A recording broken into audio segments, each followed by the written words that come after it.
Assalamualaikum warahmatullahi wabarakatuh. Saya Hadijatul Munawarah, NPM 9208620 dari kelas 3A Prodi Pendidikan Guru Sekolah Dasar.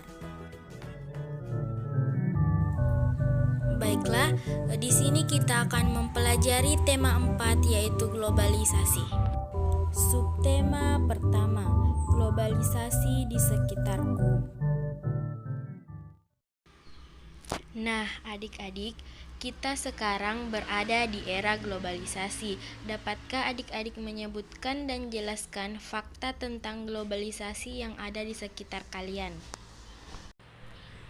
Ya, globalisasi memungkinkan beragam produk dari negara lain dapat kita temui adik-adik. Kita bisa menemui berbagai makanan dari negara lain seperti pizza, jam tangan, atau boneka dari negara lain. Produk Indonesia juga bisa ditemui di luar negeri, misalnya seperti batik. Perkembangan komunikasi dan transportasi menjadikan barang-barang tersebut mudah ditemui di negara lain. Adik-adik, tahukah kalian bahwa listrik mempunyai peranan penting di era globalisasi? Bagaimana produksi listrik di era globalisasi?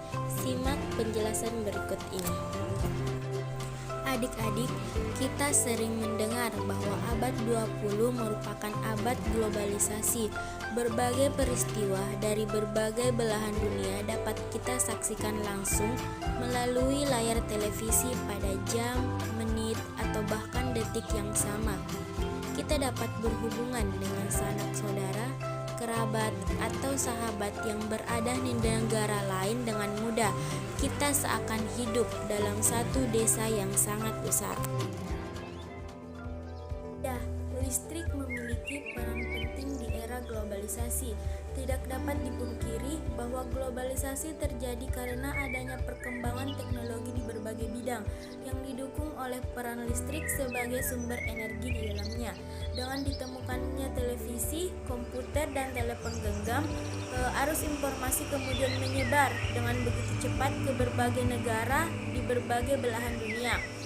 Kebutuhan akan listrik kemudian menjadi suatu hal yang harus dipenuhi bagi semua negara di era globalisasi saat ini. Listrik dihasilkan di pusat pembangkit menggunakan beragam sumber energi.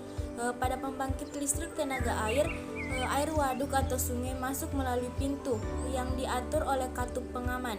Air kemudian masuk ke tangki pengaman tekanan. Air di dalam pipa pesat mengalirkan dan mengarahkan air ke turbin melalui katup pengatur tekanan untuk mendapatkan tekanan energi yang besar. Energi potensial air kemudian menggerakkan turbin. Energi gerak tersebut kemudian diubah menjadi energi listrik oleh generator. Energi listrik dari generator kemudian diatur kapasitas tegangannya dan dialirkan oleh transformer. Energi listrik kemudian dibagikan ke konsumen oleh saluran transmisi. Komponen utama pada semua pembangkit energi listrik adalah turbin dan generator atau dinamo. Turbin tersebut harus bergerak untuk menghasilkan energi gerak yang kemudian diubah menjadi energi listrik oleh generator atau dinamo. Pada pusat pembangkit dari waduk-waduk besar, energi listrik yang dihasilkan juga sangat besar dan mampu memenuhi kebutuhan listrik warga di banyak wilayah. Di daerah pedesaan yang belum terjangkau aliran listrik dari pemerintah, warga terkadang membuat pembangkit listrik secara mandiri dengan memanfaatkan aliran air dari sungai atau air terjun yang ada di daerahnya. Pembangkit tersebut tentunya menghasilkan energi listrik yang hanya cukup untuk memenuhi kebutuhan listrik warga sekitar saja. Pembangkit listrik tersebut dinamakan pembangkit listrik mikrohidro yang memanfaatkan energi listrik alternatif dari aliran air yang ada di lingkungan sekitar. Berikut adalah gambar pembangkit tenaga listrik mikrohidro. Pembangkit listrik tenaga mikrohidro adalah teknologi untuk memanfaatkan debit air yang ada di sekitar kita untuk diubah menjadi energi listrik. Caranya dengan memanfaatkan debit air untuk menggerakkan turbin yang akan menghasilkan energi mekanik. Tahukah kalian bahwa batik Indonesia sudah mendunia? Ini membuktikan bahwa produk Indonesia juga mampu bersaing di era globalisasi. Sebagai warga negara Indonesia, aku sangat bangga dengan hal tersebut.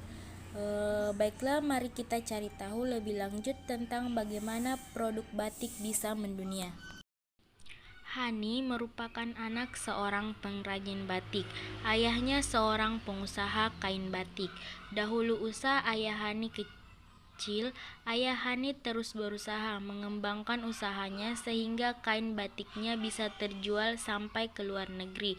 Ayah Hani menggunakan reklam untuk mempromosikan produk batiknya. Berikut adalah reklam milik ayah Hani. Reklame digunakan untuk menginformasikan, mengajak, menganjurkan, dan menawarkan produk. Reklame dibuat menarik sehingga pembaca ingin mengikuti anjuran atau membeli barang yang ditawarkan. Ada berbagai jenis reklame, diantaranya poster, iklan, plakat, spanduk, selembaran, baliho, buklet, dan lain-lain. Reklame ada yang bersifat komersial dan ada yang bersifat non-komersial. Komersial digunakan oleh pedagang untuk menawarkan barang atau produknya, sedangkan non-komersial digunakan untuk mengajak masyarakat untuk melakukan suatu hal, misalnya hidup bersih, hemat energi, dan lain-lain. Reklame haruslah menarik. Hal-hal yang harus diperhatikan dalam membuatnya adalah sebagai berikut. Yang pertama, slogan jelas dan mudah dimengerti. Yang kedua, bahasa baik dan menarik dengan ukuran huruf yang sesuai. Yang ketiga, ilustrasi menarik dan mudah diingat. Dan yang keempat, tata letak gambar dan tulisan yang baik. Warisan budaya Indonesia yang dikenal di dunia tidak hanya batik dan angklung. Di bidang olahraga, pencak silat adalah salah satu ilmu bela diri khas Nusantara yang juga merupakan warisan budaya yang mendunia. Pencak silat di era globalisasi. Silat merupakan tradisi yang turun-temurun secara lisan dari guru ke muridnya. Hampir setiap daerah di Nusantara memiliki tokoh pendekar silat kebanggaan. Pencak silat memiliki gerakan unik yang mengalir dengan koreografi layaknya tarian. Dalam tiap gerakan juga terkandung filosofi. Hal ini membuat pencak silat menjadi salah satu ilmu bela diri yang menarik minat dunia.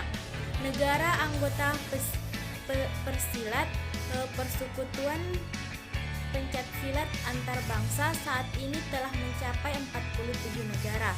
Di belahan dunia yang berbeda, berkembang juga berbagai jenis olahraga bela diri. Karate dari Jepang, taekwondo dari Korea, capoeira dari Brazil, serta Muay Thai dari Thailand merupakan berbagai contoh olahraga bela diri yang juga dikenal dan dipelajari di Indonesia. Globalisasi memberikan kemungkinan mudahnya pertukaran ilmu termasuk bela diri. Sebagai generasi penerus, kita mempunyai tanggung jawab untuk melestarikan pencak silat. Salah satunya adalah dengan cara mempelajarinya. Globalisasi membuat dunia tanpa batas. Kita bisa berkomunikasi dengan teman-teman kita di tempat yang berbeda. Globalisasi, sebuah kata yang sering kita dengar dalam berbagai topik percakapan. Sebuah kata yang sering kita baca di dalam surat atau majalah.